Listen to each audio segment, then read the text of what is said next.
What's up, everybody? Welcome to the channel. You guys are watching the Willy Bobo Life. I'm Wills, yours truly. And with all out of the way, we're going to get to some real quick disclaimers. Disclaimer, this is not a Sony fanboy video, so please do not think it is. I do have a Nintendo Switch, an Xbox One.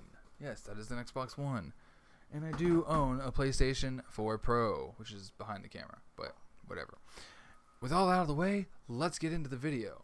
Today is a discussion, as you guys have already seen by the thumbnail, about my hype for the PlayStation 5 Event happening June 11th at 1 p.m. PDT, or Pacific Standard Time, I guess that is, which is also 3 p.m. Central Time and 4 p.m. Eastern Time. So if you guys are in the United States, there's your times. It's going to be streaming. It's supposed to be somewhere between an hour to 2 hour long, if you believe any of the rumors. And if I actually just point at the screen and you guys are just seeing me, then I'm sorry. I will fix that real quick. But yes, this event is what I'm talking about, and my expectations of this event going into tomorrow, which is when it is. Tomorrow is June 11th. Today is June 10th. You guys are going to be seeing this video today on June 10th. And now that I have gotten out of the way that I am not talking out of my ass and trying to support a company, I am just trying to support the game industry, because I am a gamer, just as I hope you guys are, and I do not give a crap what console I play on. I do have preferences depending on the exclusive games I want to play, such as Uncharted 4 or Master Chief Halo Collection. With all that out of the way, though, what I expect from this event tomorrow is really three things. I want to see the exclusives. I want to see the Silent Hill stuff. I want to see the possible Resident Evil 8 game. I want to see I definitely want to see if the rumors about Horizon 2 are going to be out, because if that's true, then I cannot wait to see what Guerrilla Games is bringing to next generation. Horizon Zero Dawn was an amazing freaking game. I loved it, and I even have it on my channel. And if you guys are curious about my playthrough of that, just go to my channel and click on playlist and look for type in Horizon Zero Dawn, and you guys will be able to watch that whole playlist. But with all that out of the way, other exclusives I really kind of am curious to see is God of War has been out since 2018, and actually I really want to say 2017. No, 2018. And I feel like either we can get a new version of that either 2021 or possibly it would be a shocker if they had it available this year, because that'd blow my mind. I doubt that. So these are exclusives I'm hoping that come within the launch year of the PlayStation 5, which are Horizon 2, Days Gone 2, God of War, definitely Gran Turismo 7, because come on, Gran Turismo Sport was kind of it lacked a lot of the feeling that I got from playing Gran Turismo games. Mainly just the customization, not as far as your tuning and stuff, just customization overall, and the amount of cars. Like, they really need a full-fledged Gran Turismo game with the 1,000 cars and stuff. Like, I feel like we're at a point now going to next gen that you can definitely pull it off. But those are exclusives that I am seriously hyped and hoping that they pop out, because if they do, I'll be so happy. I don't really care too much to hear about what Bluepoint is doing, if they're tackling the Demon Souls or Dark Souls reboot. Like, if that looks good enough, I might finally give it a try. But I have them on PS3 and I don't even play them, so for me it's whatever. And as far as, like I said, I would really like to see if the Silent Hill reboot's coming out or not, and definitely am interested in the Resident Evil 8 thing. I did play Resident Evil 7 almost all the way through, completely in PSVR, which is right over there behind me. If you guys can see, I will maximize my camera one more time again for you guys. It was right over there behind me. That is my PlayStation VR. By the way, say hello to Jeffred if I haven't said that already. He is the channel mascot, and he's happy to see everybody. No joke, he is. He's always happy. He's always just smiling and grinning and looking like he's super excited. But with all that out of the way, though, that is kind of just the expectations of exclusives that I really do feel like are going to happen at this game. If it doesn't happen at this event, I'll be super disappointed, just for the fact that it's yo, we want to see the games, but I kind of want to see what your devs are going to bring to the table. I will expect some cinematics, but I really do strongly expect that gameplay is going to be shown, because it'd be pretty stupid if you didn't show gameplay. Like this is what's going to be driving the investment of this console at the end of this year for people to buy it. And if you're just showing cinematic trailers and nobody knows what these games look like when you're playing them, like what the HUD looks like, what the actions of the character movement looks like, and all you're showing is cinematics, then nobody can really see if they're going to really like these games. And that's the thing that people have a hard time understanding is it's not that we don't want to see a cinematic to see how pretty and the story of the game.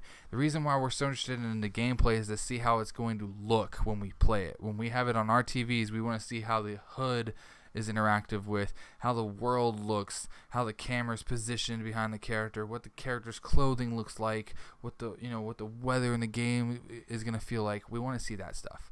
So if you guys never got the reason why people hate seeing cinematics over gameplay, that is why. We want to see what we're going to be seeing 90% of the time, not a cinematic trailer that's only like 1 minute long. But with that out of the way, I also expect console design, man. Oh my god. I have a crazy theory that technically we've already seen the console design with the dev kit, and everybody's like, the consoles never look like the dev kits. But from insiders right now who've been talking about how PlayStation or Sony has already started full swing of the what do you call it, manufacturing of the consoles, like that's in full swing now. So we're definitely going to be seeing the holiday release.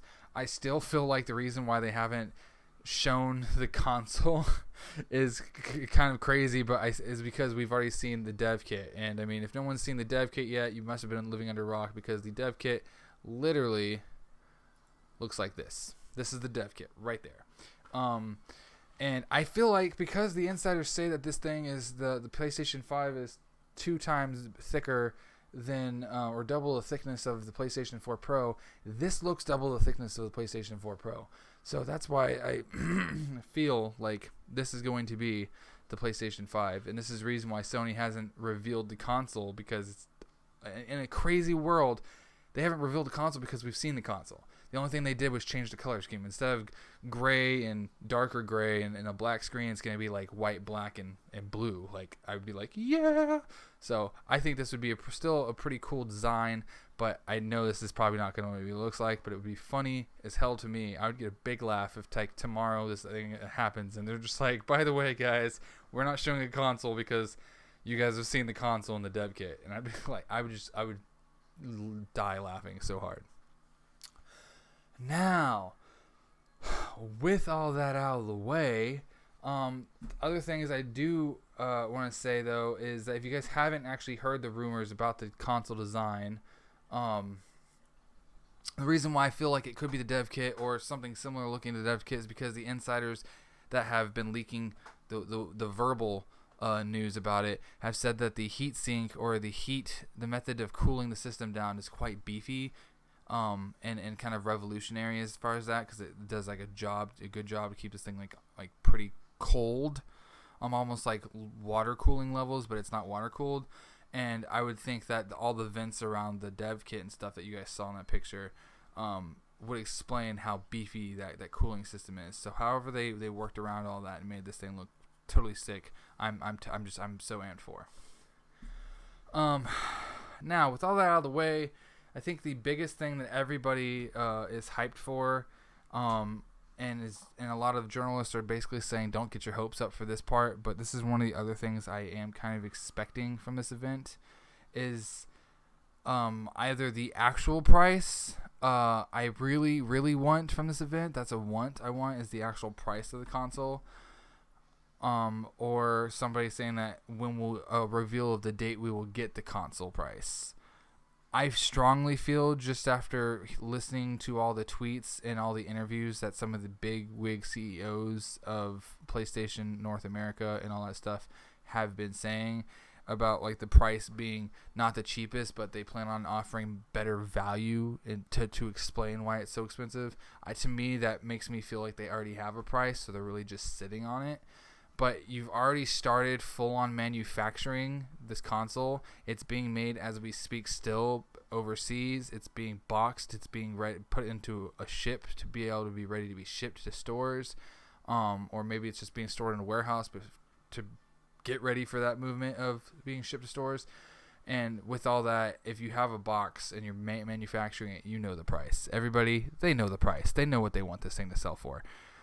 So if we don't get a price tomorrow at this event at the end, I'd be shocked. And the only reason why is because there's actual like historical proof that Sony can do the price reveal in two different ways. And the way they're doing it now makes it totally seem like they're repeating the PlayStation 4 sales thing, where they came out to the stage and they revealed the specs, and then they were like, "This is the PlayStation 5 or 4," and they revealed the box, and then like, "By the way, it's $400," and everybody just blew their shit. 2013. But if you rewind back, the reason why they could, I can go with some of the journalists out there who saying there's not going to be a price reveal at this event because of waiting stuff. They do have a track record of that back in 2006 with the PlayStation 3. If any of you guys remember what happened then, in 2006 they revealed the box, the design of the box, and they revealed specs at GDC, Game Developers Conference, and then at E3 they basically told everybody this thing was going to cost $600. Which I bought that for, by the way, and I still have that console. But with all that out of the way, that's why I feel like we still could see and expect the price being at this event. Now, with that said, a lot of you guys are like, yeah, but Xbox is waiting to yeah, they're waiting because they feel like this. I guarantee the reason why Xbox isn't going to supposedly, or is rumored not to reveal price until August of this year, is because they feel too that Sony's going to reveal this price at this event tomorrow, June 11th.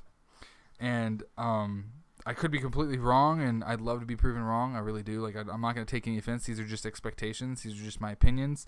But I feel like that's why they're playing the wait game right now. And that's one of the things I wanted to address in this video, is why I thought Xbox was playing the waiting game on the price for the Series X. Because obviously they're trying to pull a Sony 2013 where they can go, "Ha, we waited, and now we can say we're cheaper than you." And then they somehow win the hearts of America or the market, and then everybody goes out and buys Xbox Series X's instead of PlayStation 5s.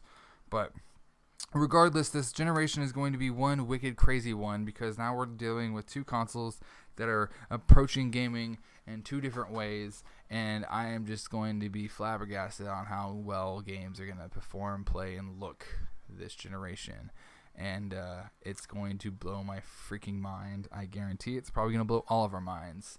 So I'm just super psyched, and those are my expectations. And some side notes I really want to talk about real quick, because I know people don't want to hear a price tag tomorrow or later on the year of like $600 or $700, and everybody wants a cheap console. But before I put this video to a close, I want to explain one really quick thing. PlayStation has been selling consoles like crazy over the past 8 years, and I'm about to bring up a screen right here that will show you this. Since 2017, PlayStation has went from selling roughly 58 million consoles to over 110 million consoles worldwide.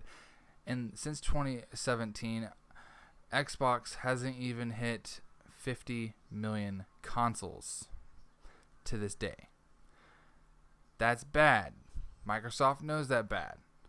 That PlayStation has clearly won the market favor. That's all I'm saying. Switch came out in 2017, and they have dominated their market. They've dominated. So good job, Nintendo Switch. Awesome. But these are the only reasons why I feel like people expect a low price, is just because of stuff like this. Like they expect that Xbox is trying to come lower because of the fact that they've lost so much money in this generation, which they have. I mean, if you compare the market share here of just between Xbox and PlayStation and Xbox here, like that's a traumatic amount. But taking all that out of the equation, this is what I'm going to say, my final note in this video, which I know a lot of you guys are going to hate me saying this, because this is where you guys are definitely going to be like, "You're an asshole, you don't know anything." But this is what I'm saying.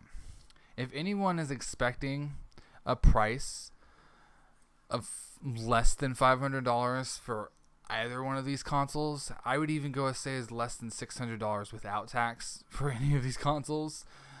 Then you guys are going to be seriously disappointed and very upset. Sony and Microsoft have said already that $500 or higher will be the more reasonable expected price range for these consoles. They already know these things cannot go lower than about $500. They know that. And really, the fact that the PlayStation 4 Pro and the Xbox One X came out, and now the PlayStation 4 is $400 and the Xbox One X is $500. Even though they're that much money, that was kind of their trial run to see if people would wanted a beefier console and how much they were willing to pay for it. And with the fact that people were willing to pay the $500 for an Xbox One X, and Sony even saw that. Sony saw people were willing to pay $400 for a PS4 Pro when you could easily get one for $250 to $300 on Black Friday. So they saw these things, but they know they don't want you guys to give up hope and thinking that you're going to be able to go out to Walmart or Best Buy and buy a PlayStation 5 or an Xbox Series X for $450. These companies know that, so that's what they're trying to tell people in interviews right now to cushion that blow. Do not expect lower than $500, period. I know that sucks. I know that's going to turn some people away. That price, is understand. If you are turned away, understand that price comes from more than just them wanting money. Sony and Microsoft are going to be putting this console out there at a loss for at least the first year or two. And before you guys, I'll just wait till a price drop. You might not. You're most likely not going to see a price drop until at least 2023. 3 years into the cycle. 3 years. The reason why is because Xbox has already said that they're going to support Xbox One games till 2022. That's fine. But Sony's already saying that they're urging and pleading to developers right now to move forward with PlayStation 5 after this year. So PlayStation is saying, yeah, it's fine. You guys can support your games that you've already released, but we really want you guys to, if you guys are going to be making games for our new console, we really want you to focus on that console, not PlayStation 4. And Xbox is basically saying, can you guys please try to make games run on both consoles? That's what they're saying. And as far as what they're saying now in articles and to journalists and out there in the public, they're basically, both companies are basically going to stop doing full-on game support for our current generation of consoles by 2022, 2021 at the earliest. Now, you got to understand that the reason why you're not going to see that price drop for 3 years is because when you look at marketing and electronic sales, the price drop's not going to drop until the how do I say this? Until the console's making a profit. 1, 2, they gotta pay back their investors. So the investors who put money into stocks and shares and stuff have got to see their stocks raise in value, not drop because of the fact that they're selling these things at a loss. And 2, we don't know how long it's going to be until these parts that these consoles are made up of are going to be able to be more cheaply manufactured. And I'm not saying cut corners. I'm saying when these things are manufactured at a much affordable price. When that happens, you will see your price drop, but you are probably not going to see that for 3 years. So if you guys are wanting to be early adapters, understand you're going to be forking out some cash. So I will say that's it. And that's just some really sad news.